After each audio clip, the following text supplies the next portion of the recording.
बोलो जयकारा, बोल मेरे श्री गुरु महाराज की जय। सौभाग्यशाली प्रेमी गुरुमुखो, संत महापुरुष जो हमें नाम देते हैं, ये नाम एक बहुत बड़ा मंत्र है। ये मंत्र को जपने से आपको संसार के सारे सुख मिलते हैं। कोई भूत प्रेत राक्षस कोई भी किसी किस्म की भी कोई वादा जो है आपके पास नहीं आ सकती। वो भी भूत प्रेत भी आपके आगे हाथ जोड़कर खड़े होकर तो क्षमा याचना करते हैं, अपनी दुआ करते हैं कि भाई हमारा भी आप कल्याण करो। तो ये तो मंत्र इतनी ताकत है, तो हम इस मंत्र को हमें ज़्यादा से ज़्यादा जपना है। हम अपना कीमती जो समय खराब कर रहे हैं इधर इधर संसार की चीज़ों में, तो संसार के काम भी करते रहो, पर इसको ज़्यादा से ज़्यादा जपो। जितना ज़्यादा जपोगे उतने आप संसारिक धनवान ज़्यादा रहोगे और संसार की खुशियाँ आपको आएंगी। हर तरह से मौज ही मौज रहेगी। अब देखो, एक संत महापुरुष थे, उनका विचार बना कि चलो भाई थोड़ा सा घूम के आए बाहर। अब उनके अपने साथी लिए साथ और साथियों को लेकर तो भ्रमण कर रहे थे। एक गांव में गए, दूसरे गांव में गए, तीसरे गांव में गए। एक गांव में गए और जाकर उन्होंने हर घर घर में पूछा, भाई रात को हमें रुकना है तो हमें कोई स्थान दे दो। तो कोई भी उनको जगह देने के लिए नहीं राजी हुआ। फिर उन्होंने गांव के मुखिया के पास गए। मुखिया ने बोला भाई ठीक है, क्योंकि मुखिया बहुत चालाक था। उसने कहा भाई ठीक है। अब वो मुखिया ने बोला कि वो धर्मशाला है, वहाँ पे आप चले जाओ तो अपना रात गुजारो। तो उन्होंने कहा ठीक है। जब धर्मशाला पे गए तो वो तो एकदम वीरान पड़ी थी। वहाँ पर कोई था ही नहीं, कोई पशु नहीं, कोई पक्षी नहीं, कोई भी कुछ नहीं, बहुत ही वीरान थी। तब संत महापुरुषों ने सोचा भाई इसको भी कोई ना कोई शाप मिला होगा। कोई बात नहीं है, अब रात तो फिर निकालनी है। अब रात को जब संत वो सोए सारे और सुबह उठे तो जो संत महापुरुष थे अपना, तो उनके चेले थे, तो जो उनके चेले सुबह थे वो कोई भी नहीं था। अब वो उठे तो इधर इधर देखने लगे, आवाज़ें भी लगाई कि भाई कहाँ गए। अब वो बड़ा सोचने लगे कि ये कहाँ चले गए सारे के सारे, तो मैं तो अकेला ही हूँ। उन्होंने बोला चलो हो सकता है नगर में गए हूँ। जब नगर में जाके खूब पूछा इधर उधर से, किसी को कुछ पता नहीं लगा। फिर मुखिया ने उसको देखा तो देख के बड़ा हैरान हो गया कि ये कैसे जीवित आ गया रात को। संत महापुरुषों के आगे हाथ जोड़ के खड़ा हो गया मुखिया और बोलने लगा कि देखो आप तो बड़ी पहुंची हुई आत्मा हो, बड़े पवित्र आत्मा हो, तो आप बोलो मेरे लिए क्या सेवा है। उन्होंने कहा भाई हमारे साथी थे, वो हमें नज़र नहीं आ रहे, हम उनको ढूंढ रहे हैं। तो संत वो तो अंदर से बहुत चालाक था मुखिया, तो वो तो सारी भाषा समझता था। अब मुखिया ने कहा कि चलो आप ऐसे करो, मैं भी आपकी मदद करूंगा, तो आप जब तक वो आपको नहीं मिलते आप मेरे घर पे रहो। तब वो मुखिया ने वो संत महापुरुषों को अपने घर पे रखा, बड़ी सेवा की, बड़ी भावना की, बड़ी हर तरह से। तो एक दिन वो आ गया मुखिया, आके हाथ जोड़ के खड़ा हो गया, कहता है महाराज मेरा बच्चा था उसको राक्षस ने खा लिया है, तो आप मुझे मेरे ऊपर कृपा करो कुछ कि वो राक्षस से मेरा बच्चा वापस मिल जाए। तब संत महापुरुषों ने कहा कि कहाँ रहता है वो राक्षस, कौन है वो, चलो मुझे उसके पास ले चलो, मैं उसको समझाता हूँ और आपका बच्चा वापस मिल जाएगा। वो जो था मुखिया संत महापुरुषों को लेके जंगल में चला गया। जंगल में जाके जब वहाँ पे गया तो राक्षस आया। उन्होंने राक्षस के आगे प्रार्थना की। वो कहने लगे कि भाई ये तो अब मैं क्या कर सकता हूँ, तो ये तो नहीं हो सकता।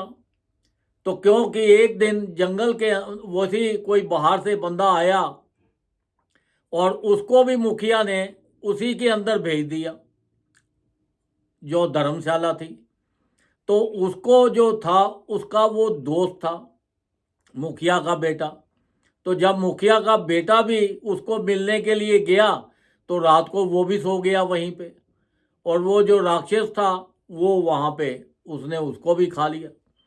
तो वो कहने लगा कि अगर आपका बेटा था तो आप उसको समझा के रखते। अब अनजाने में खाया गया तो खाया गया, क्योंकि मैं तो यहाँ पे जो भी आते हैं, बाहर से आते हैं परदेसी, तो उनको ये मैं खा लेता हूँ।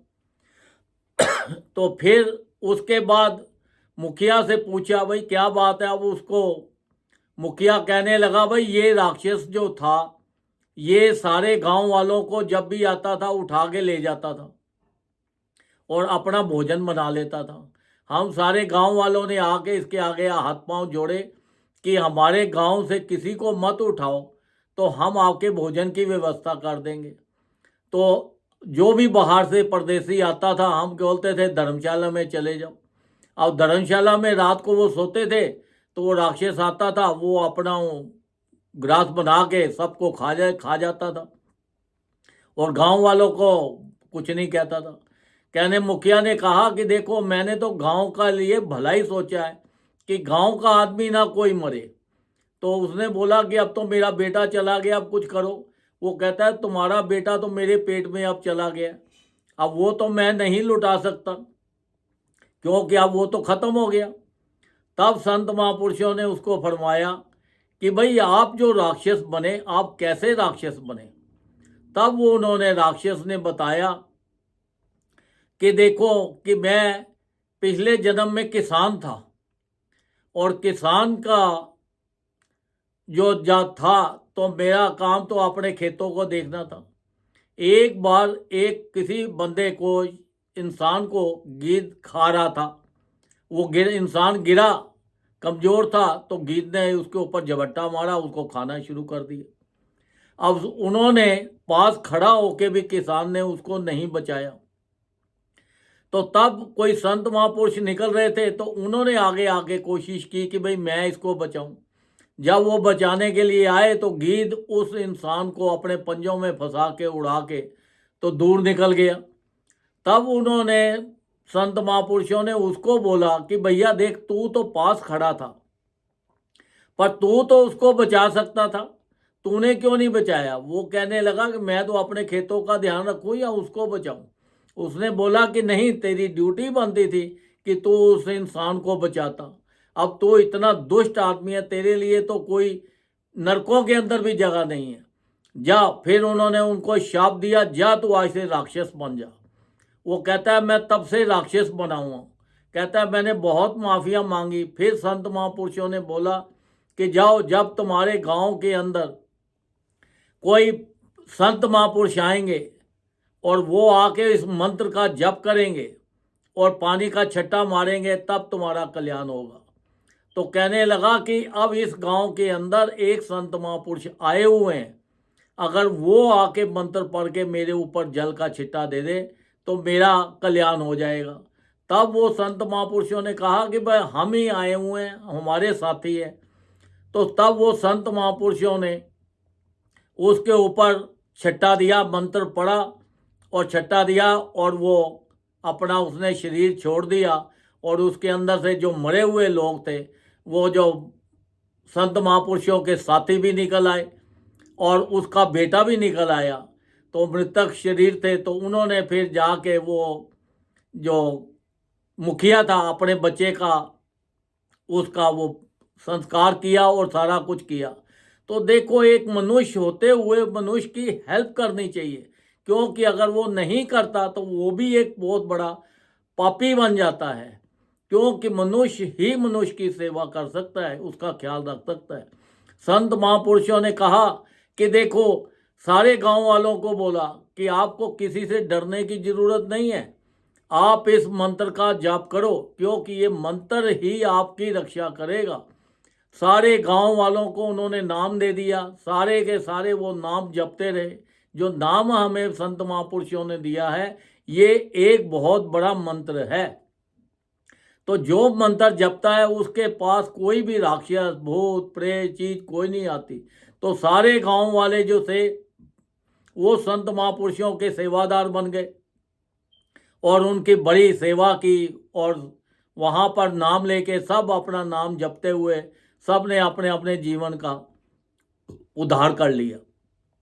देखो, संत महापुरुष तो जहाँ पे भी जाते हैं वहाँ पे कृपा करते हैं, चाहे कोई भी हो, कैसा भी हो, किसी जात का हो, पात का हो, कैसा भी हो, चाहे वो पशु हो, पक्षी हो, राक्षस हो, भूत हो, प्रेत हो, सबकी वो रक्षा करते हैं। क्योंकि संत महापुरुष इंसान का रूप लेकर साक्षात भगवान संसार में आते हैं, तो वो सबके लिए अच्छा सोचते हैं। इसलिए हर इंसान को सबके लिए अच्छा सोचना चाहिए, अच्छा करना चाहिए, ताकि आपके जीवन के अंदर खुशियाँ ज़्यादा से ज़्यादा आएँ। अगर तुम किसी को के लिए अच्छा सोचते हो तो कुदरत तुम्हारा ऑटोमेटिक अच्छा कर देती है, ऑटोमेटिक खुशियाँ दे देती हैं। देखो, संत महापुरुषों ने हमारे ऊपर कितनी अपार कृपा करके हमें 5 नियम बना दिए: श्री आरती, पूजा, सत्संग, सेवा, सिमरन और ध्यान। जो श्रद्धा सहित करे निश्चय हो कल्याण। ये 5 नियम जिस परिवार में होते हैं वो परिवार के अंदर कभी भी किसी चीज़ की कोई कमी नहीं रहती, वहाँ पर खुशियाँ ही खुशियाँ रहती हैं, कोई बीमारी नहीं आती, संसारिक धन की कमी नहीं रहती, परलोक के धन की कमी नहीं रहती, इज्जत मान की कमी नहीं रहती। संसार में जो भी आप मांगते हो हर चीज़ आपकी पूरी हो जाती है। गाड़ियाँ भी मिल जाती हैं, विदेशों में भी घुमाते हो, आपको मकान भी मिल जाता है, परिवार भी अच्छा बन जाता है। ये तो मंत्र के अंदर इतनी ताकत है कि आप जो भी मांगोगे इस मंत्र से आपको हर चीज़ अपने आप अवेलेबल होगी। अब ये कलयुग का समय आ रहा है, संत महापुरुष बता रहे हैं कि ये जो समय बड़ा औखा आ रहा है, तो ये हर जीव को कम से कम 2 घंटे भजन जरूर करना चाहिए।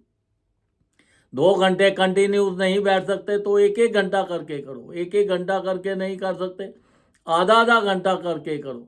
मन जो है नाम जरूर जपो। क्यों कि इंसान की उम्र का कोई गारंटी नहीं है कि कोई कितने कब चला जाए, किस वक्त चला जाए। तो वो कहते हैं जितना वक्त जो तुम्हारा पहले बीत गया सो बीत गया, आगे वाले वक्त की चिंता मत करो।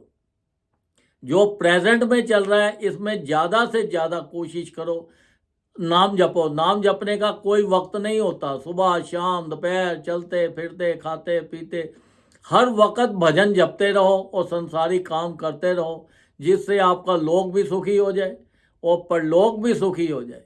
क्योंकि ये जो जीवन है बड़ी मुश्किल से मिला है और कितने टाइम के लिए मिला है, कितने दिन के लिए मिला है, इसकी भी कोई गारंटी नहीं है।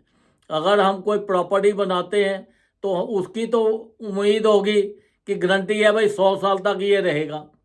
कोई और काम करते हैं तो उसकी गारंटी होती है कि देखो आपको ये 10 साल की गारंटी दी है, ये 20 साल की गारंटी दी है। इंसान की तो 1 मिनट क्या 1 सेकंड की भी गारंटी नहीं है। ये तो कब इसको छोड़ के हम चले जाएं। तो इसलिए इसका ज़्यादा से ज़्यादा ये जो इंसान शरीर मिला है, ये जो श्वास कितने कीमती मिले हैं, इनको खराब ना करें। ज़्यादा से ज़्यादा श्वास अपने उस भजन में लगाएं ताकि हमारा लोक भी सुखी हो जाए, हमारा परलोक भी सुखी हो जाए और संत महापुरुषों को भी प्रसन्नता हो कि देखो ये हमारे गुरुमुख हैं, इनका भी जीवन के अंदर कल्याण हो गया। क्योंकि ये इंसान देह आपको मिली भजन के लिए है, पर ये जो संसार है ये इतना खूबसूरत है कि इसके अंदर आकर इंसान फंस जाता है। वो यही समझ बैठता है कि जो कुछ हूँ मैं ही मैं हूँ, ये नहीं सोचता कि मैं तो कुछ भी नहीं हूँ। ये शरीर जो हमें मिला है ये घर एक किराए का घर है, जैसे ऐसे ही हमें ये जो शरीर मिला है ये कब हमने छोड़ के चले जाना है इसका भी कोई उसको हमको नहीं पता। तो इतना जो टाइम है हम अपना जो व्यस्त कर रहे हैं, जब हमें किसी चीज़ की गारंटी नहीं है, पता नहीं है, पर ये तो हमें पता है कि हमें परमात्मा के घर से हम किस लिए आए। इतना तो हर इंसान को ज्ञान है कि भाई ज़्यादा से ज़्यादा भजन करना है, भजन करके ये 84 लाख योनि से बचना है, दुखों से बचना है और सुखों में जाना है। सुखों में जाने के लिए देखो मेहनत तो करनी पड़ती है। अगर जो शुरू में मेहनत कर लेता है वो सारी ज़िंदगी ऐश करता है, जो शुरू में सुख भोग लेता है वो सारी ज़िंदगी उसकी ऐसे ओके सोके गुजरती है। अब देखो बच्चे जब पढ़ाई कर लेते हैं तो बड़े होके ऑफिसर बन जाते हैं, बिजनेसमैन बन जाते हैं और बन जाते हैं, कितना सुख होता है। अगर जब माँ बाप होते हैं बच्चों के लिए देखो कितनी मेहनत करते हैं, कितना उनके लिए पढ़ाते हैं लिखाते हैं, कितनी उनके लिए वो अपना स्ट्रगल करते हैं अपने बच्चों के लिए। जब बच्चे बड़े हो जाते हैं, अच्छे हो जाते हैं, वही बड़े बड़े ऑफिसर बन जाते हैं, बिजनेसमैन बन जाते हैं, फिर माँ बाप अपना बुढ़ापे के अंदर उनका सुख भोगते हैं और उसका एंजॉय करते हैं और जगह जगह पे घूमते हैं, खाते हैं, पीते हैं। तो इसलिए जो शुरू में मेहनत कर लेता है वो पूरी ज़िंदगी ऐश करता है, लास्ट में सुख ही सुख मिलते हैं। तो जो शुरू में सुख भोगने की कोशिश करता है तो लास्ट में उसको बड़ी दिक्कत आती है। तो इसलिए संत महापुरुष कहते हैं समय का इंतजार मत करो, ये मत सोचो कि कल क्या है अब क्या है। जब भी आपको टाइम मिले ज़्यादा से ज़्यादा भजन करके अपने जीवन का पूरा पूरा लाभ उठाओ, अपना लोग भी सुखी करो और अपना परलोक भी सुखी करो। बोलो जयकारा, बोल मेरे श्री गुरु महाराज की जय।